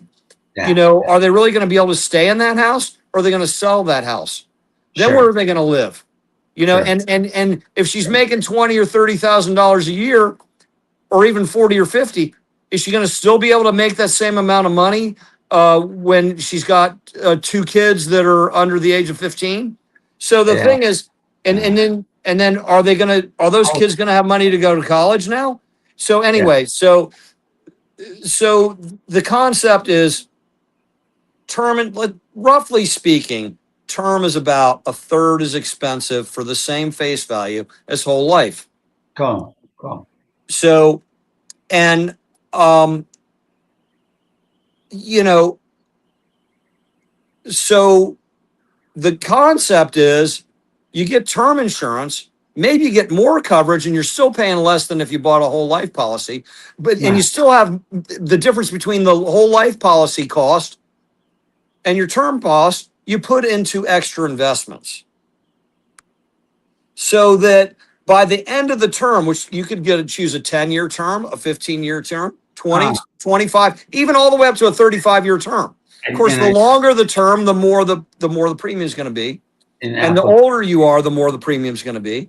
But you can get up to a 35-year term. But the concept is don't buy the whole life, buy the term, and then take the savings and put that into a retirement account that earns maybe 9 to 12% on average. And then, dude, it's 5 if you're lucky. Well, no, they're over a long time period of time. A lot of accounts will manage it. Look, the accounts that we have for retirement, the lowest performing account still averaged 8% over 10 years, any given 10-year period. Most of them were 9, some of them were as high as 12. And the percentage is like, anyway, I'm getting into stuff we go into. We have this whole thing where we teach these things, like how, based on your percentage rate, how long does it take for your money to double? And the higher the percentage rate, the quicker it doubles. Right. Yeah. So it's like if a young person puts $50,000 in the bank in their 20s and never even makes another contribution, and they're earning like 10%, 35, 40 years ago, they're going to have millions of dollars in the bank. Well, if they do that, they're not going to need whole life insurance. Right. So the concept is if you buy term and you do a retirement account at the same time with the same amount of money put in, you're actually going to have way more money when the term expires than you would have when you pay up your whole life policy. And on top of that, you have access to that money before you died if you need it. There's a bunch of rules regarding that, like how old you are and what type of investment it is, all that. Yeah. Wow. Okay. Well, we covered this up. I realized I got to clean the screen off. My screen is like hideously fucking dirty. It just not dirty, just debris from being in this room since COVID days.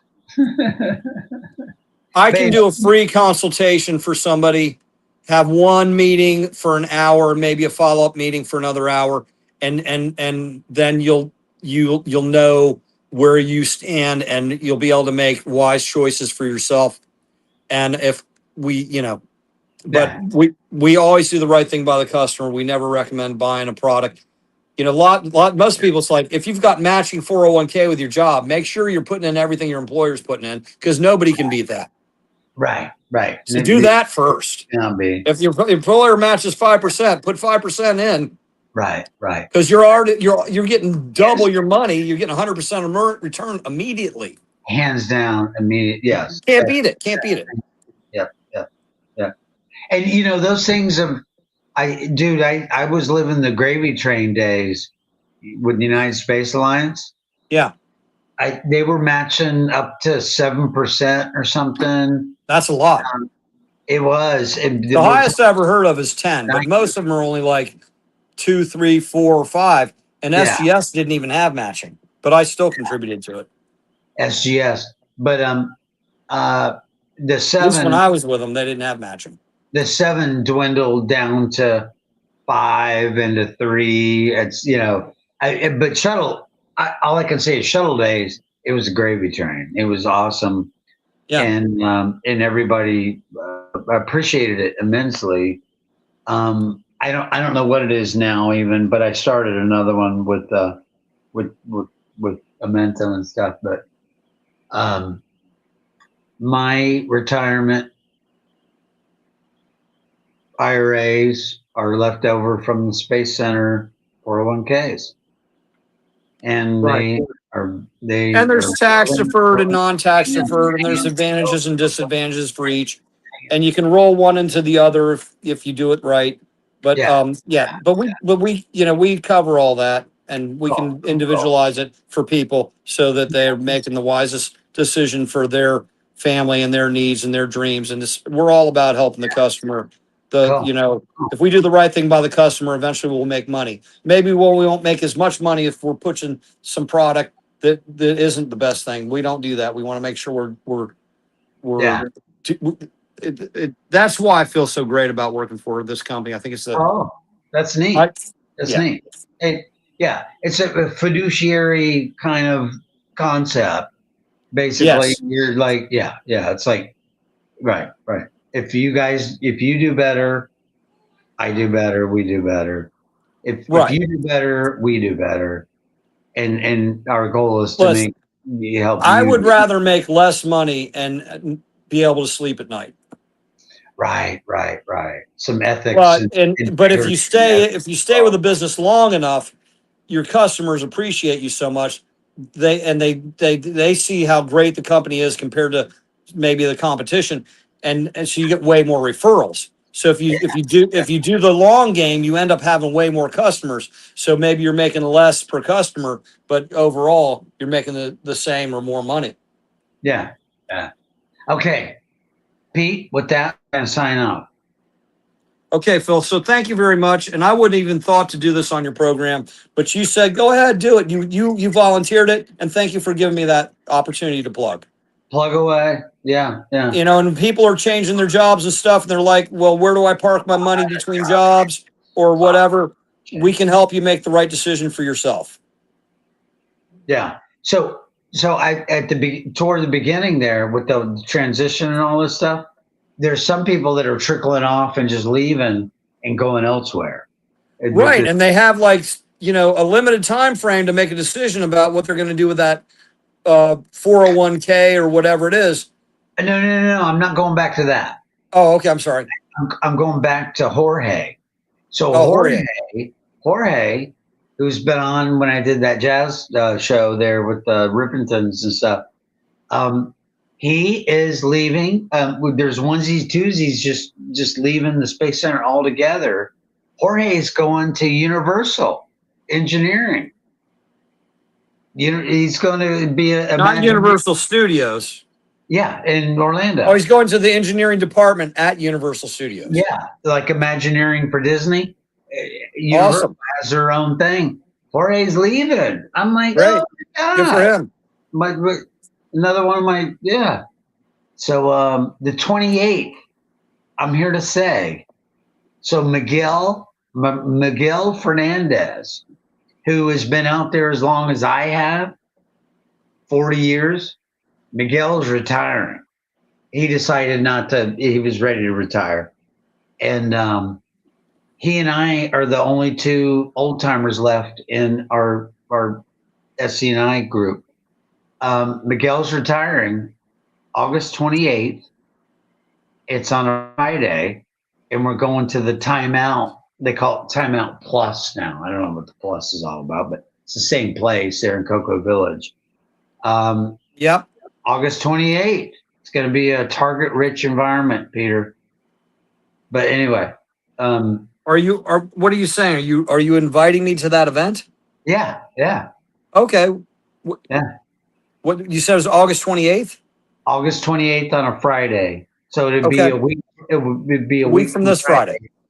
Yeah, I'll be there for sure. Yeah. Will be there, and other coworkers, and it's going to be cool. Well, anybody who's switching jobs should talk with a financial advisor, and I guarantee you that I will give you advice that is appropriate for your situation.